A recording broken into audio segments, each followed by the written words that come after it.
Good morning everyone and very warm welcome to one and all, and welcome back to our channel, that is A Square Classes. And today we are up to the beginning or ending or continuing everything to the very next session of your class of transport in plants. Until yet we have seen what is osmosis, what is osmotic pressure, and then we have seen different various topics related to osmosis experiment. Today we are going to see a very important topic, that is turgid pressure. We are going to see turgid pressure. लिखना बेटा, when a cell is placed in a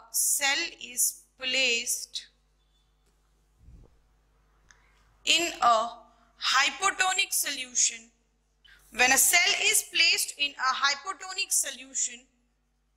the water diffuses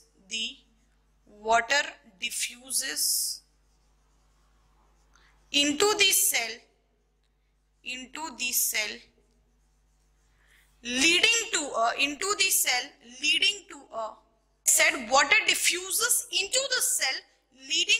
a generation of pressure named as hydrostatic pressure. उसी pressure को हम लोग क्या कहते हैं? Hydrostatic pressure. वहीं पे लिख दूं, चलो यहाँ लिख देती हूँ. Generation of a pressure, that is hydrostatic pressure, by the protoplast या फिर protoplasm, on or against the cell wall,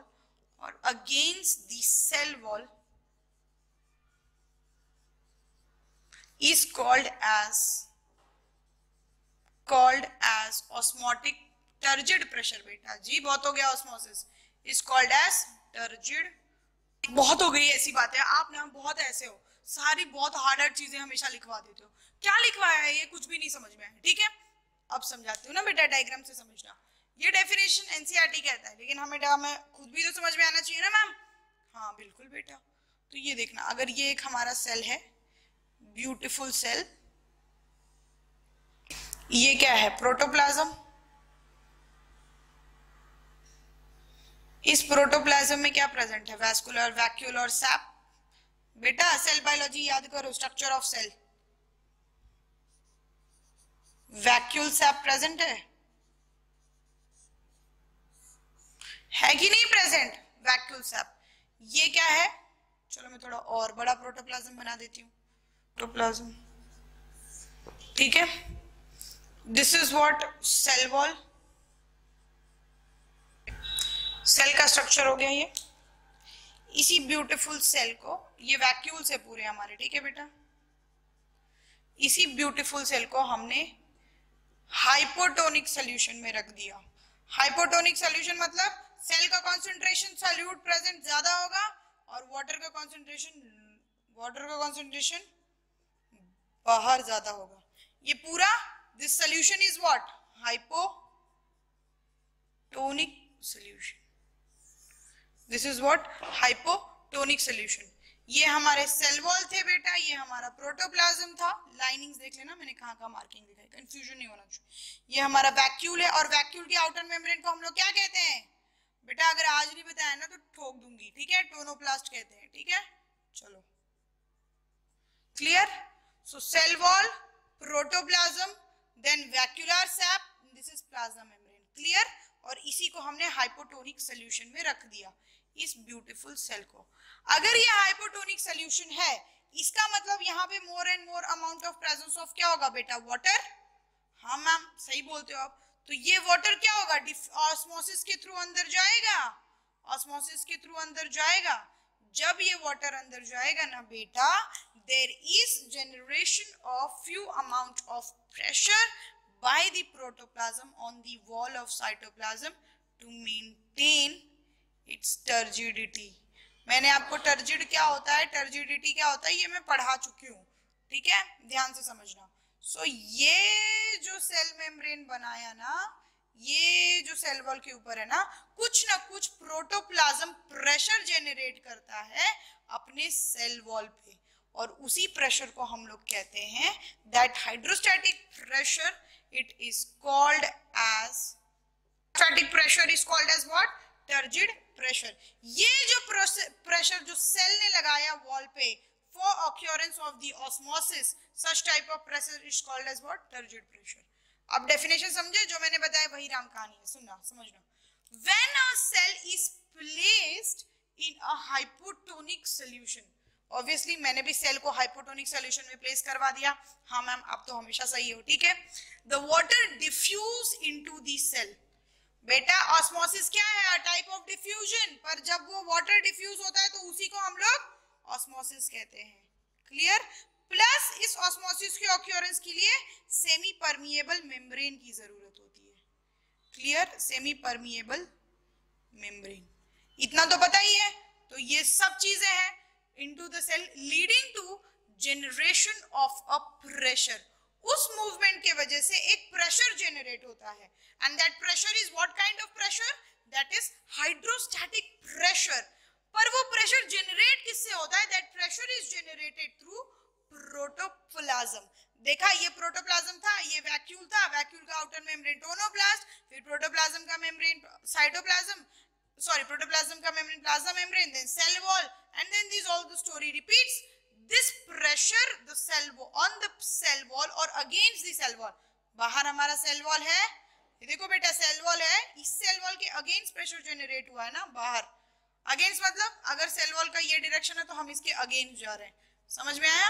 this is what it is called as on against the cell wall is called as what? Turgor pressure. अब समझ में आया? NCERT is always right, क्योंकि this is only the Bible which we gonna make us doctor. Clear?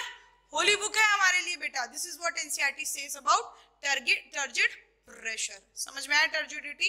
अगर इसको शुद्ध सीधे भाषा में मैं बोलूं तो आप इसको ऐसे भी लिख सकते हो बेटा जी, लिखना सेल यानी सेल वॉल बेटा जी, walls of the cell by the protoplasm is called as turgid phenomena को हम लोग क्या कहते हैं? turgidity। समझ में? ये नॉर्मल टर्म में बोले तो the pressure generated on the walls of the cell by the protoplasm, walls of the cell by the protoplasm is called as turgid pressure, and this turgid pressure is also referred to as, highlight करके लिखना, wall pressure। समझ में आया? This turgid pressure is also referred to as, it is referred to as wall pressure। Clear हुआ बेटा जी concept? समझ में आया? एक और पॉइंट लिखना, turgid pressure is equal to water potential cell। This turgid potential is equal to TP क्या है बेटा? turgid potential, and WP is what? water potential। अगर आपसे कोई पूछे when do a cell becomes turgid, you should say the cell becomes turgid in a hypotonic solution। बस बेटा ऐसे क्वेश्चंस पूछे जाते हैं। कोई पूछे when do a cell becomes turgid, you should say a cell becomes turgid in a hypotonic solution। Clear? Turgid मतलब इसके वॉल्स पे कुछ न कुछ फुला हुआ सेल है, एक काफी फुला हुआ, जिसपे बेटा जी बलून देखते हो, वो बलून नहीं, आजकल वो जो हैप्पी बर्थडे वाला बलून चल रहा है ना, 3D चाइनीज बलून जो नहीं लगाते हैं आप लोग हमारे बर्थडे पे, आपके बर्थडे पे सब पे लगता है, ठीक है? वो जो बलून है वो कैसा होता है? वो एकदम कॉम्पैक्ट होता है, वो टर्जिड हो जाता है। उसी को जब आप पचका दो तो फिर वो कैसा होता है? हॉट एयर बलून, ऑक्सीजन से जो फुलाते हैं वो वाले, पचका दो फिर वो कैसे हो जाते हैं? फ्यूज हो जाते हैं। तो वो भी एक कंडीशन है, वो मैं आपको बता चुकी हूँ प्लाज्मोलाइज्ड प्लाज्मोलिसिस में। फुला दो वो टर्जिड हो जाते हैं, फिर उनको वैसे ही छोड़ दो बाहर के एनवायरनमेंट में, जब उनका प्रेशर और बाहर का प्रेशर इक्वल हो, कुछ वेरिएशन नहीं दिखाते, उसी को तो हम लोग फ्लैसिड बोलते थे। याद आया बेटा? पिछला क्लास याद करो बच्चा, सो मत, ठीक है? चलो, तो एक सेल में आपको तीन चीजें मिलती है। In a turgid cell basically TP is equals to WP, and what is this TP? Turgor pressure या फिर टर्जिड प्रेशर। क्लियर? कोई डाउट?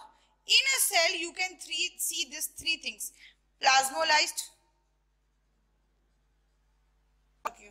फिर भी मैं आज आपको ये तीनों चीज का एक बार पिक्चर दिखा देती हूँ, फिर हम लोग some facts about turgid pressure देखेंगे एंड नेक्स्ट हेडिंग डालेंगे प्लाज्मोलिसिस का। क्लियर? समझना बेटा, तीन चीजें होती है। ये एक सेल है, हमने एक ही टाइप के 3 सेल्स लिए, ठीक है?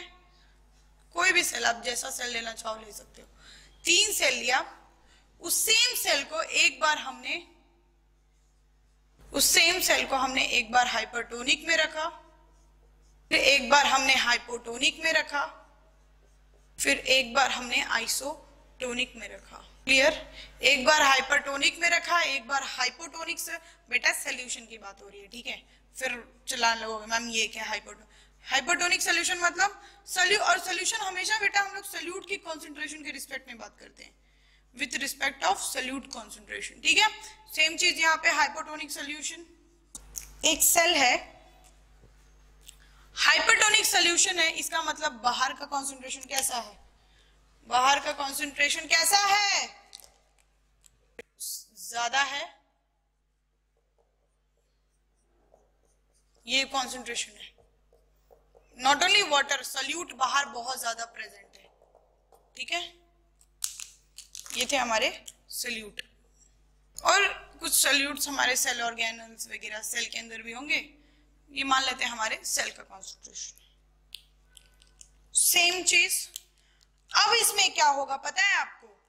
ये जो वाटर है ना अंदर सेल का जो वाटर है वो बाहर आ जाएगा थ्रू एक्सोऑस्मोसिस। पोटैटो वाला एक्सपेरिमेंट याद है ना? बाहर आ गया थ्रू एक्सोऑस्मोसिस, और एक्सोऑस्मोसिस होने के बाद जब ये वाटर बाहर आ गया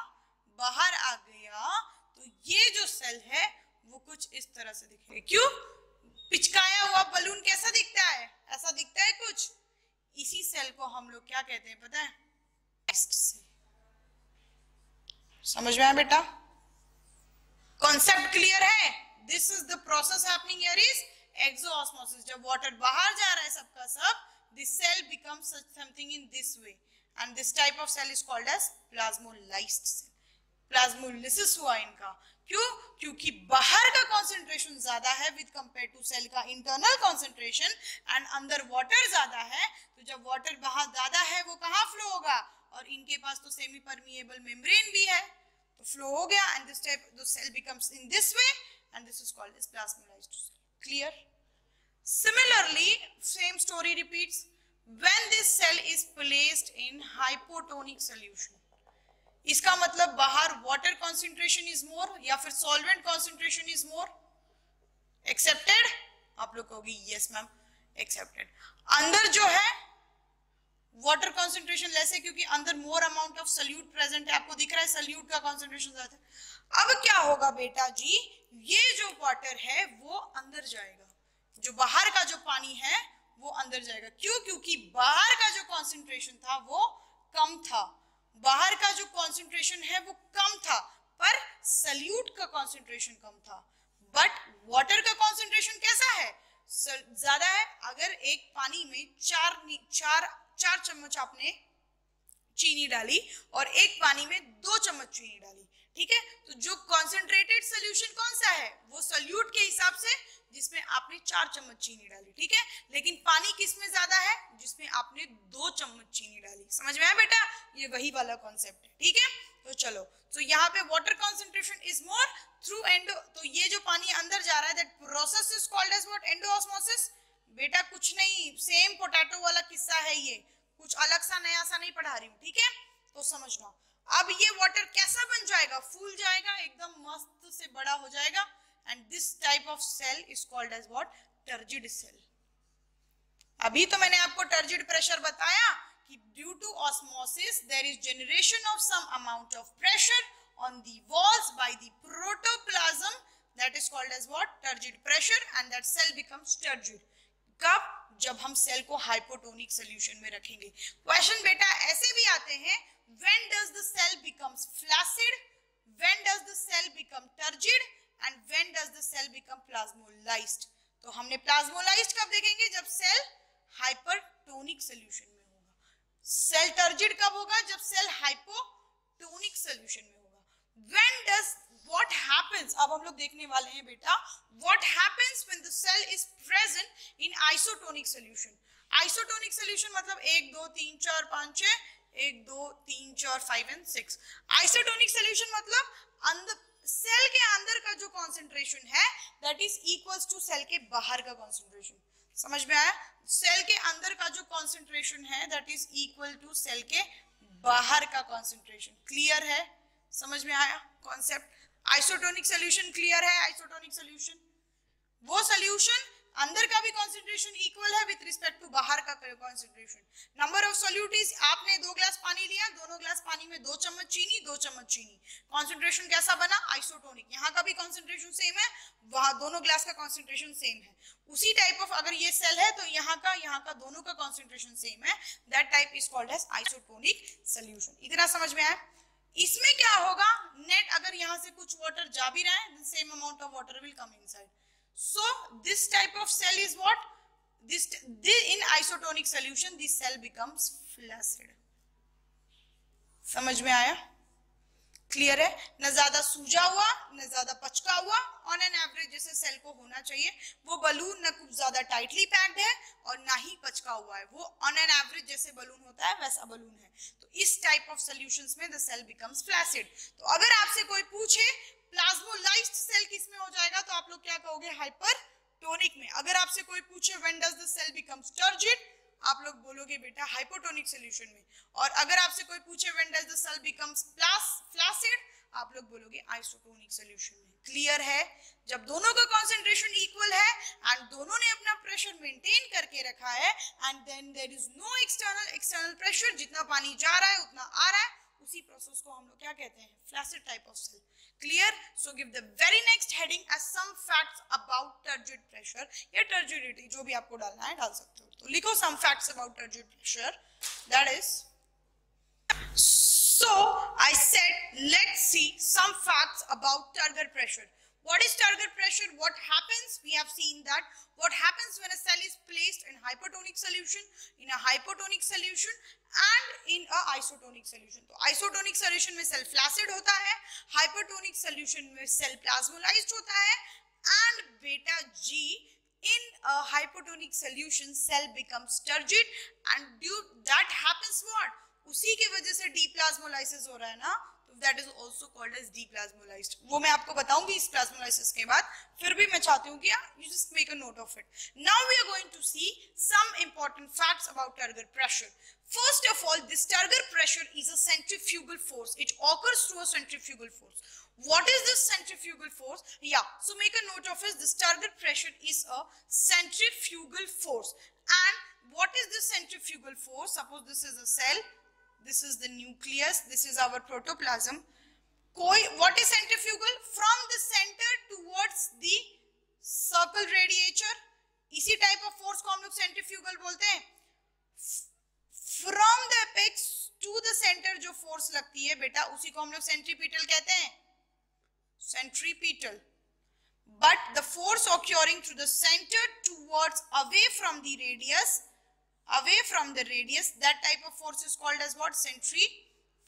आप जाकर के सेंट्रीफ्यूगल टर्गर प्रेशर देख लो, यहाँ पे प्रोटोप्लाज्म है, ये सेल वॉल है, तो ये कुछ इस तरह से प्रेशर लगा रहा था, so it occurs through a centrifugal force। आया बेटा समझ में?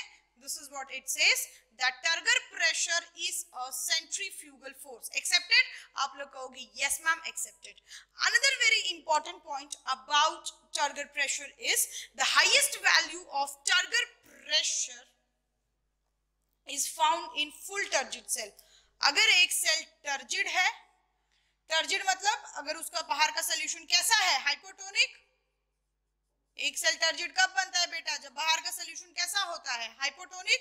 ठीक है, तो इस हाइपोटोनिक सेल में, and this cell is what? Turgid, the value of TP is maximum. ये value of TP is maximum, यानी टर्गid प्रेशर की उस समय जो वैल्यू होती है वो सबसे ज्यादा होती है। The highest value of turgid pressure, that is our TP, is found in full turgid cell, यानी सबसे ज्यादा होती है किसमें? फुल टर्जिड सेल में। और बेटा जी मैंने भी तो यही समझाया आपको, but it is negative for what, it is negative for plasmolysed cell. Plasmolysed cell का आप देख लें, चलो नेगेटिव, ये जो टर्गर प्रेशर है ये नेगेटिव होता है for what kind of cell, for plasmolysed cell. अभी मैंने आपको बताया था when does a cell become plasmolysed. आप लोग बोलोगे मैम ये सेल प्लाज्मोलाइज्ड तब होता है बेटा जब सपोज ये एक सेल है, ये हमने इसको हाइपरटोनिक सॉल्यूशन में रखा, इस हाइपरटोनिक सॉल्यूशन में रखने के बाद बेटा जी पानी बाहर आएगा, क्योंकि अंदर क्या है, पानी का कंसंट्रेशन ज्यादा है, तो ये पानी जो है वो बाहर आ जाएगा। आप लोग बोलोगे यस मैम आ जाएगा, तो हम लोग इसको हाइपरटोनिक सॉल्यूशन में रखेंगे ना, so such type of solution is referred to as, is called an hypertonic solution and the cell becomes plasmolysed. और इसी प्लाज्मोलाइज्ड सेल की जो टर्गर प्रेशर की जो वैल्यू होती है वो नेगेटिव होती है। पिक्चर दिख रही है आपको? क्या प्लाज्मोलिसिस हुआ, ये सेल ऐसा कुछ बन जाएगा, पतला सा पचका हुआ एकदम, ठीक है, क्योंकि सेल का जो पानी था वो बाहर हो जाता है। बेटा जी मैंने आपको बताया था कि सेल प्लांट वाटर रिलेशनशिप देखा था, एक सेल में अंदर क्या प्रेजेंट होता है, वाटर, प्रोटोप्लाज्म में मोस्टली क्या प्रेजेंट होता है, वाटर। क्लियर, आया समझ में? ओके हाँ मैम समझ में तो आ गया। सो ये सारी चीजें तो ठीक है, आया, आप सही बोलते हो समझ में। तो आपको ये भी याद रखना है कि प्लाज्मोलाइज्ड सेल का जो टर्गर प्रेशर होता है वो कैसा होता है, वो नेगेटिव होता है। वहीं अगर मैंने एक सेल को हाइपोटोनिक आइसोटोनिक सॉल्यूशन में रख दिया, अभी मैंने हाइपोटोनिक में रखा, फिर मैंने हाइपरटोनिक में रखा, अब मैं उसको आइसोटोनिक में रख दूं, तो what happens, look, if this was the cell and I have kept it in isotonic solution, nothing goes, जितना पानी अंदर उतना पानी बाहर, तो cell is what, flaccid। so इसका जो टर्गर प्रेशर है क्या होगा, that turgor pressure is 0। so एक फ्लैसिड सेल का जो टर्गर प्रेशर होता है वो नेगेटिव होता है, सॉरी ये एडिट कर देना, ठीक है, वो फ्लैसिड सेल वाला। सो एक फ्लैसिड सेल का जो टर्गर प्रेशर होता है वो क्या होता है बेटा जी, 0। और आप लोग देख सकते हो एक फ्लैसिड सेल का जो टर्गर प्रेशर मैंने लिखा है वो 0 में होता है, एंड द प्लाज्मोलाइज्ड सेल का जो टर्गर प्रेशर है वो नेगेटिव होता है। आए समझ में कॉन्सेप्ट? आप लोग कहोगे yes ma'am, this is what the statement says, the value of the turgor pressure for a plasmolysed cell is negative. Hypertonic solution में सेल रख के देखा तो उसका टर्गर प्रेशर कैसा आया, नेगेटिव। आप लोग कहोगे यस मैम। फिर फ्लैसिड सेल को हमने आइसोटोनिक सॉल्यूशन में रखा, बेटा जी सेल फ्लैसिड कब बनता है, जब हम उसको आइसोटोनिक सॉल्यूशन में रखते हैं, तभी तो उस सेल को हम लोग क्या कहते हैं, फ्लैसिड। पिछला वाला लाइन, पिछला वाला अभी कुछ दिन पहले पढ़ाया था, ठीक है, कुछ देर पहले, तो उसमें सेल कैसा हो जा रहा था, फ्लैसिड। इस फ्लैसिड का जो टर्गर प्रेशर होता है वो होता है 0। क्लियर? तो आप लोग 3 चीजें लिख लेना, 3 डायग्राम बना लो याद करने के लिए। देखना बेटा, 3 सेल है, ये क्या है, प्लाज्मोलाइज्ड सेल, प्लाज्मोलाइज्ड सेल। ये सेल क्या है, टर्जिड है, पूरा इसका सेल वॉल भरा हुआ, फूला हुआ है, टर्जिड। और ये क्या है, आइसोटोनिक सॉल्यूशन में रखा हुआ है, नॉर्मल सेल है, फ्लैसिड है, सेल है। प्लाज्मोलाइसिस के लिए हमने सेल में कहा रखते हैं हम लोग, एक सेल को हम लोग हाइपरटोनिक सॉल्यूशन में रखते हैं, सेल प्रेजेंट इन हाइपरटोनिक। 10 बताओ बेटा, कमेंट करो जल्दी जल्दी, हाइपोटोनिक एंड सेल प्रेजेंट इन।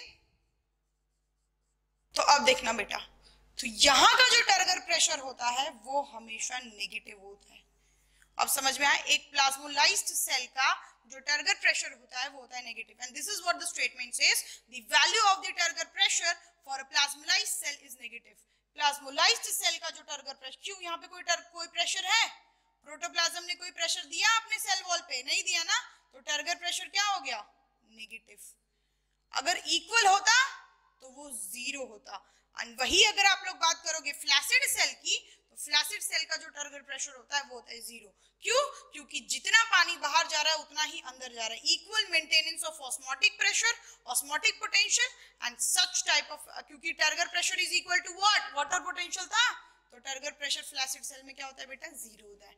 और वहीं पे अगर हम लोग टर्जिड सेल यानी हाइपोटोनिक सॉल्यूशन की बात करें, तो जो टर्गर प्रेशर होता है that is positive and it has the highest value, highest value. ये चारों पॉइंट डायग्राम से समझ में आए। सेंट्रीफ्यूगल क्यों होता है, फिर सबसे ज्यादा किस में होता है, and it is equal to osmotic pressure of this.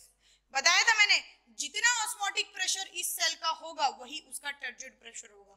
ये मैंने लिखवाया हुआ पॉइंट है बेटा, भूलना मत। टर्गर प्रेशर में turgor pressure is equal to water potential, water potential is again equal to water solution, and water solute is always equal to what, water potential था, ये ऑस्मोटिक प्रेशर था।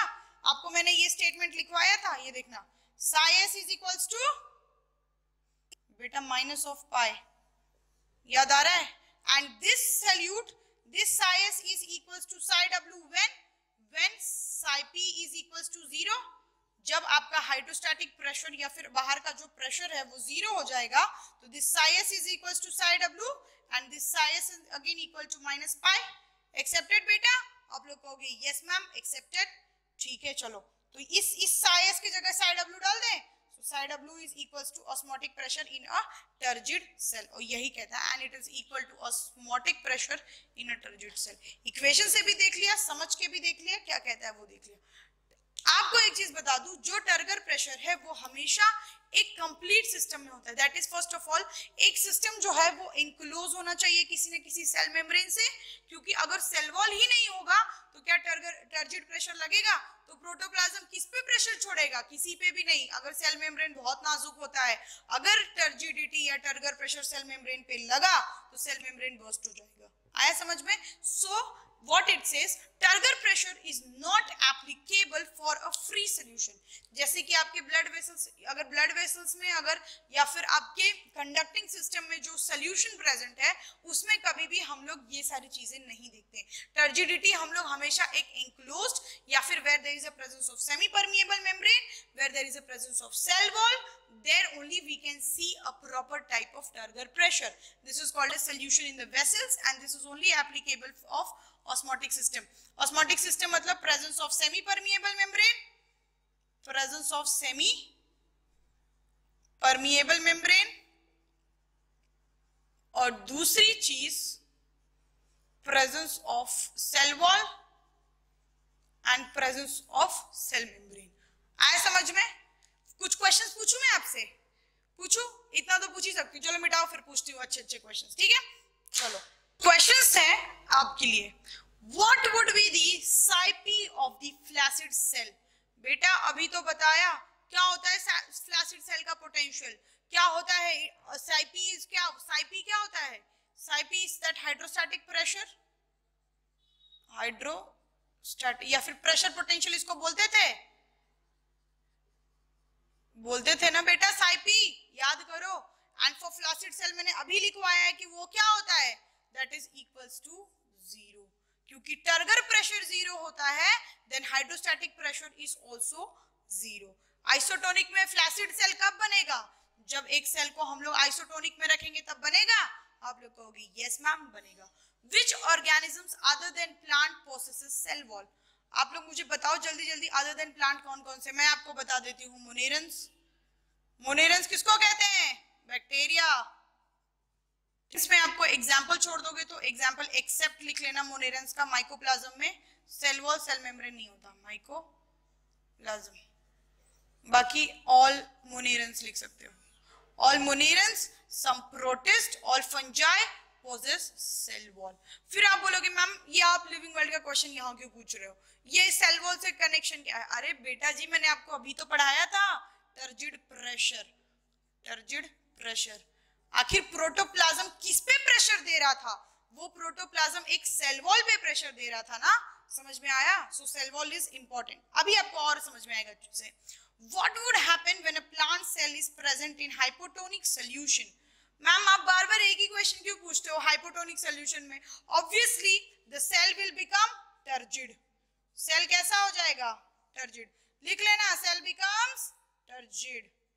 दूसरी चीज आप लोग क्या लिखोगे? व्हाट हैपन, वो सेल फिर आपको पूछना चाहिए मैम ऐसा बलून में अगर एक्सेस हमने एयर डाल दिया वो बलून तो बर्स्ट हो जाता है, फिर ये टर्जिडिटी की वजह से क्या सेल कभी बर्स्ट होता है? No, it doesn't burst. Why? Because there is a presence of cell wall and this cell wall gives a rigidity, stiff to the cell. Rigidity of cell wall prevents bursting. Rigidity of the cell wall prevents bursting of the cell. समझ में आया? Rigidity of the cell wall prevents bursting of the cell. Cell wall के वजह से ये जो rigid nature है वो सेल टर्जिड होने के बाद भी burst नहीं होता. What will happen when you keep RBCs are placed in hypotonic solution? They will become turgid. आप बोलो कि yes. अरे बेटा जी they won't become turgid. वो सीधा burst हो जाएंगे. क्यों? क्या आरबीसी में आपको सेल वॉल दिखता है? क्या आरबीसी में there is presence of cell wall? No, right? So they will burst. So this RBCs will burst out. This RBC को क्या हो जाएंगे बेटा? वो बर्स्ट हो जाएंगे. क्यों? क्योंकि हमको पता है कि सेल वॉल तो बेटा होता ही नहीं है आरबीसी में. जब आरबीसी में होता ही नहीं है तो उनको रिजिडिटी कौन प्रोवाइड करेगा? कोई नहीं. तो वो क्या हो जाएंगे? वो डायरेक्टली बर्स्ट हो जाएंगे. अगर उनको turgidity, excess amount of turgidity मिली तो they will burst. Got it? This is all few important questions which were throughout your brain tax. एंड ये थोड़े आपको होशियार भी बनाते हैं. अभी आप 11th में हो ना बेटा, थोड़े छोटे छोटे बच्चे होते हो आप लोग, ठीक है? चलो, तो रिपीटर्स वालों के लिए भी एक फ्रेश पॉइंट हो गया कि हाँ ऐसे क्वेश्चंस आते हैं, ऐसे होंगे, वैसे होंगे जनरली. इसलिए ये सारे तो ये तो रिपीटर्स के लिए था कि फ्लैसिड सेल में साइपी क्या होगा? 0. टर्गर प्रेशर 0 होता है तो साइपी भी 0 होता है. खैर कोई नहीं. नेक्स्ट हेडिंग डालो फ्रेश में प्लाज्मोलाइसिस. क्या डालोगे बेटा? प्लाज्मोलाइसिस. बेटा जी आप लोग प्लाज्मोलाइसिस डिफाइन करके, plasmolysis is प्लास्ट that is away from cell wall. और ये प्रोटोप्लास्ट क्या होता है बेटा? अब don't tell me, I have taught you cell biology. इसको हम लोग सेल मेम्ब्रेन कहते हैं. Cell membrane. और ये प्रोटोप्लाज्म क्यों मूव होता है? क्योंकि इसको कौन प्रेशर लगाता है? इसको प्रोटोप्लाज्म प्रेशर लगाता है. आया समझ में? Plasmolysis is movement of protoplast away from the cell wall, and this protoplast is also called as cell membrane, and this pressure is accompanied by protoplasm. है समझ में? लिखना few important points about plasmolysis. Important point that is there is a shrinkage of protoplast.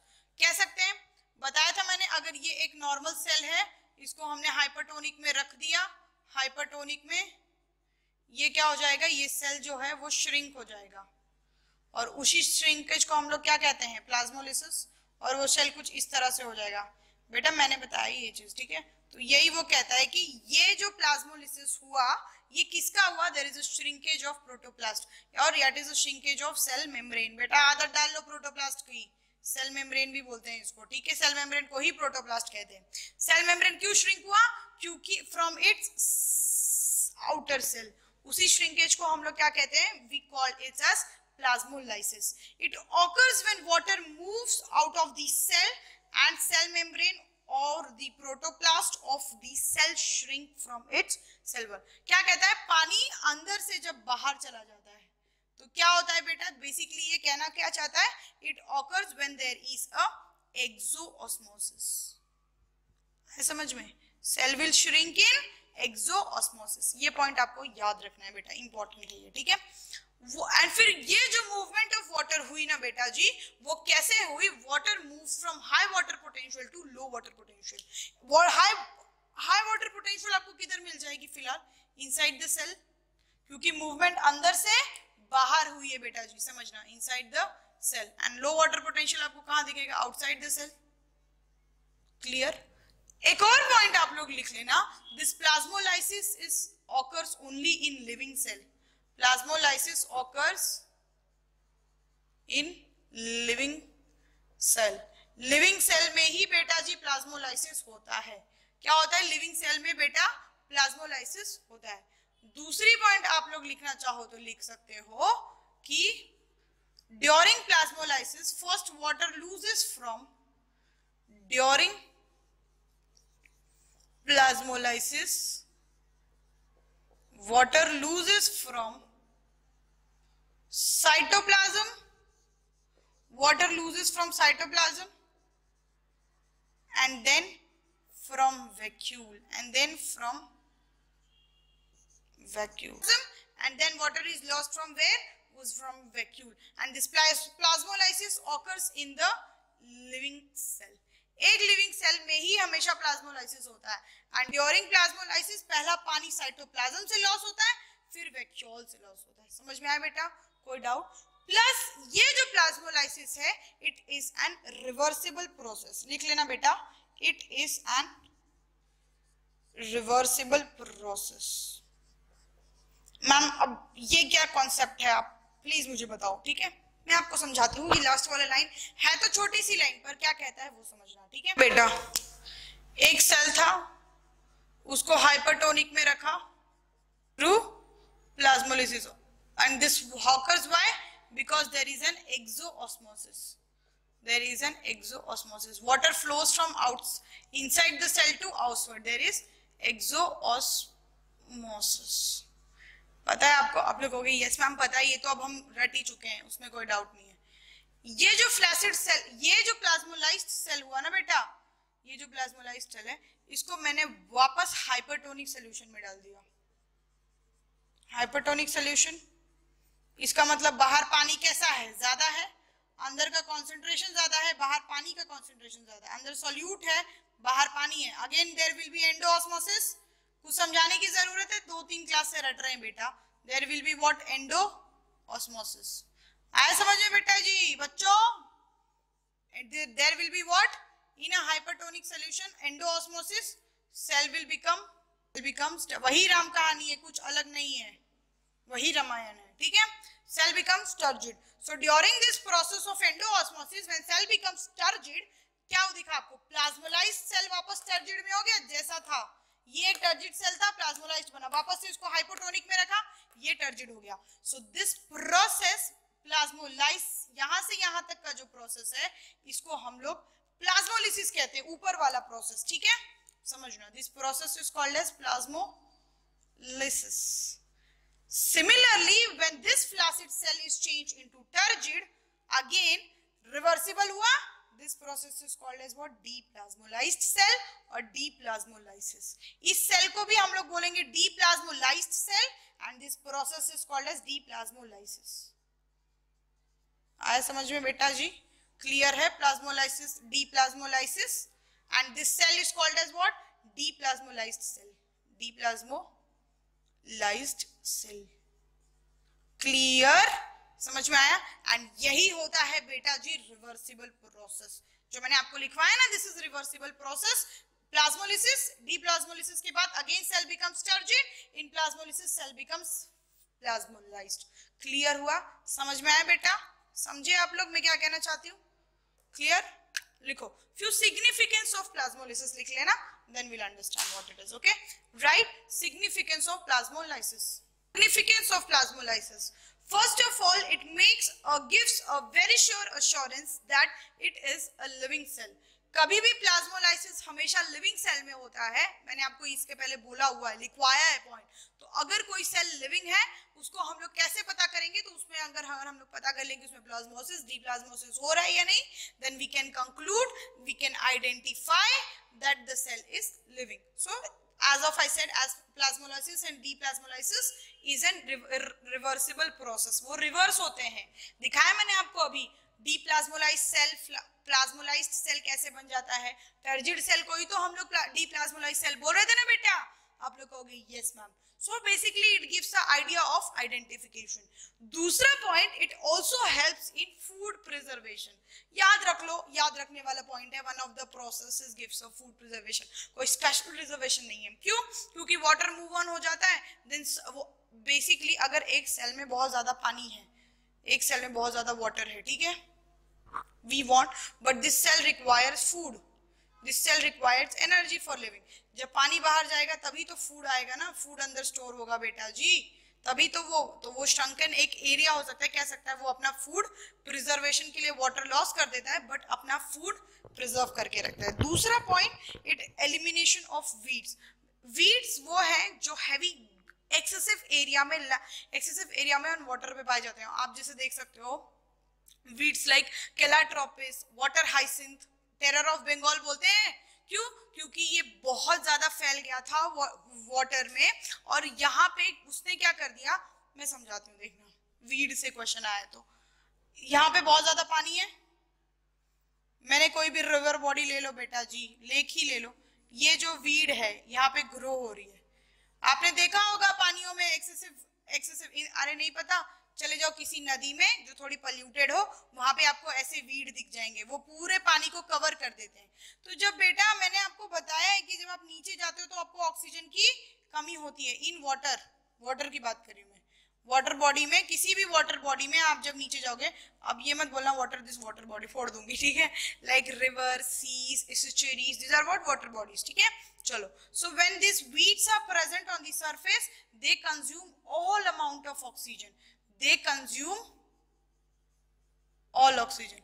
जब ये सारा oxygen ले लेते हैं तो नीचे जो कंज्यूमर्स होते हैं या नीचे जो ऑर्गेनिजम्स होते हैं लाइक प्लैंक्टन्स, फिशेस, इनको ऑक्सीजन नहीं मिलता and they tend to die, तो this is what it happens, it happened with a very famous plant जिसको हम लोग वाटर हाइसिंथ बोलते हैं, water hyacinth that occurred in Bengal regions. So this is also called as terror of Bengal. Clear हुआ? So it is also elimination. जब ये पानी इनसे बाहर चला जाएगा तो ये खुद भी plasmolized shrunk हो जाएंगे and water can go on, और फिर ये weed धीरे धीरे क्या हो जाएगा, मर जाएगा. This is what a very good example of it is. A method of measurement of osmotic pressure. जब भी ये सेल अगर प्लाज्मोलाइज्ड हुआ, कितना अमाउंट ऑफ पानी अंदर जाएगा उतना ही प्रेशर जनरेट होगा ना. So that method we can consume for measuring of. बेटा कुछ ज्यादा नहीं, पोटैटो ऑस्मोमीटर की बात हो रही है, प्लाज्मोलाइसिस, एंडोऑस्मोसिस, एक्सोऑस्मोसिस, वही कॉन्सेप्ट है, ठीक है. दूसरी एक इंपॉर्टेंट क्वेश्चन मैंने आपको लिखवाया बेटा, this is all about significance of plasmolysis. ये सारी चीजें आपको क्वेश्चंस में मिले तो ये ना लगे कि हमने सुना नहीं है, हमने पढ़ा नहीं है, सब कुछ पढ़ते हैं हम, बस आपको याद रखने की जरूरत है, एनआर मैम को याद रखने की जरूरत है. समझ में आया? तो चलो, what occupies the space between the cell wall and the shrunken protoplasm. फिर से बोल रही हूँ, protoplasm is cell membrane in the plasmolized cell. बताओ, कमेंट करो, लाइव चैट वालों लाइव पे दो. मैं इसका आंसर मैं आज की क्लास में बता सकती हूँ, but I want to keep something as a mystery. क्यों? क्योंकि नेक्स्ट क्लास में इसी स्टोरी से शुरू करेंगे कि क्या स्टोर होता है, पानी जाने के बाद कहाँ होता है. बताओ बेटा, मुझे कमेंट में आंसर दिखना ही चाहिए क्या आता है ये. NCERT also asked, I can give you the answer now but I don't want to give it now. क्यों? नेक्स्ट क्लास में when we begin the story from this question we can see what happens next in the plant cell and what happens next due to water relationship. समझ में आया बेटा? सो वैसे इसका answer आप लोग दो और मुझे कमेंट करके बताओ, लाइव चैट वाले लाइव चैट पे कमेंट कर देना, ठीक है. चलो, और ये मैं पूछूंगी आपसे, ठीक है, what occupies the space between cell wall and shrunken protoplasm. Protoplasm is also called as cell membrane. बताया था मैंने. That's all for today. Thank you very much. Do watch the video and first of all give the answer to my question. That is very very important. ठीक है? So thank you very much. Do watch the video. If you like it, do comment on my sessions. And yes, have a good day and have a warm evening once again. Thank you very much. It's okay.